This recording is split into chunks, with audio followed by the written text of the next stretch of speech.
আপনার ব্রেনকে কে কন্ট্রোল করতেছে? আমার ব্রেনকে কন্ট্রোল করতেছে, আমাকে কিনতে তারা বাধ্য করতেছে।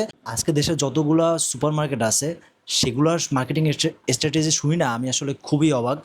তো বলি আপনাদের, ১ম এ আপনি যখন সুপারমার্কেটে ঢুকেন, তখন আপনাদেরকে একটা টলি দেওয়া হয় যে যেটাতে মালামাল রাখা হয়। তো ওই টলিগুলা কেন দেওয়া হয় জানেন? দেওয়া হয় যাতে করে আপনি যদি একটা পণ্য কেনার জন্য ঢুকে থাকেন সুপারমার্কেটে, তো আপনি যখন একটা পণ্য নিবেন তখন ওই টলিতে ওই পণ্যটা খুবই ছোট দেখাবে, কারণ টলিটা অনেক বড় হয়। তো আপনি যাতে করে বেশি পণ্য নেন, এটা হচ্ছে গিয়া সুপারমার্কেটের মার্কেটিং স্ট্র্যাটেজি, যে আপনি যাতে করে বেশি পণ্য নেন।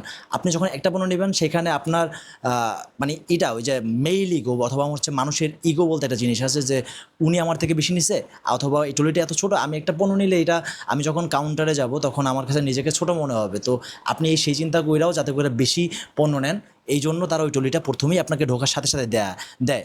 তারপর আপনি দেখবেন, আপনি যখন হচ্ছে কি ওই যে আপনার সুপার মার্কেটে যে করিডোর আছে, মানে যেখানে পণ্যগুলো রাখা হয় সেটার মাঝখানে যে হাঁটার রাস্তাটা, আপনি যখন ওইখান থেকে হাঁটবেন তখন দেখবেন বাচ্চাদের আইটেম অথবা হচ্ছে গিয়া ট্রিট টাইপের আইটেম এগুলোকে রাখা হয় সব থেকে নিচে, যাতে করে বাচ্চাদের নাগালের মধ্যে থাকে। আপনি যখন বাচ্চা নিয়ে সুপার মার্কেটে ঢুকবেন, আপনি দেখবেন আপনার বাচ্চা যাতে করে সেটা সহজে নিতে পারে এবং সেটার জন্য বায়না ধরতে পারে এবং সুপার মার্কেটে বেশি সেল হয়, সেই জন্য তারা বাচ্চাদের আইটেমগুলো নিচে রাখে। তারপর আপনি যখন করিডোর থেকে সামনের দিকে আগাবেন, শেষ মাথায় গিয়ে দেখতে পাবেন যে আপনার বিভিন্ন চাল, ডাল অথবা হচ্ছে গিয়ে আপনার বিভিন্ন হচ্ছে গিয়ে ধরেন সাংসারিক জিনিসপত্র, যেটা সংসারে ম্যাক্সিমাম টাইম প্রয়োজন হয়। তো ওই টাইপের জিনিসগুলা শেষ মাথায় থাকে। কেন থাকে? এটার একটা লজিক আছে তাদের মার্কেটিং স্ট্র্যাটেজির ভিতরে।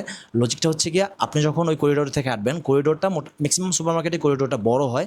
তো আপনি যখন ওখান থেকে হাঁটবেন, আপনার হাঁটতে হাঁটতে একটা পর্যায়ে গিয়ে মনে পড়বে যে আসলে আমার মানে ফ্যামিলিতে অথবা আমার সংসারে এই জিনিসগুলো লাগবে, এই ফুড আইটেমগুলো লাগবে। তো আপনি ওই মাথায় যাইতে যাইতে আপনার এগুলো মনে পড়বে এবং আপনি ফুড আইটেমগুলো নেবেন। এই জন্য ওটা সবসময় শেষ মাথায় রাখা হয়।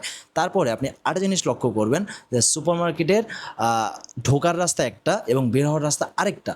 তো এটার লজিক কি? এটার লজিকটা হচ্ছে গিয়ে, সুপার মার্কেটে আপনি যখন ঢুকতেছেন তখন এক পাশ থেকে ঢুকতেছেন এবং আপনার বের হইতে হইলে ওই পাশের শেষ মাথায় যাইতে হচ্ছে অথবা এই পাশের শেষ মাথায় যাইতে হচ্ছে।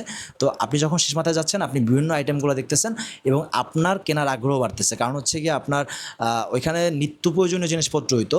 তো মানুষের নিত্য দিনে প্রত্যেকটা দিন বিভিন্ন জিনিস প্রয়োজন হয়। তো আপনি যখন নতুনগুলো আইটেম দেখতেছেন এবং আপনার কেনার পরিধি বাড়তেছে, এই জন্য তারা করিডোরটা শেষ মাথায় রাখে, মানে বের হওয়ার জায়গাটা শেষ মাথায় রাখে।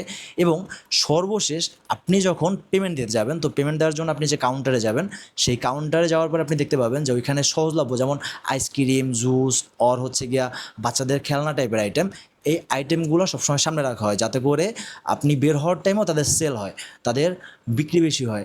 মারাত্মক মার্কেটিং লজিক ভাই। এদের যে মার্কেটিং পলিসি আপনার ব্রেনকে কন্ট্রোল করতেছে, আমার ব্রেনকে কন্ট্রোল করতেছে, আমাকে কিনতে তারা বাধ্য করতেছে। How man!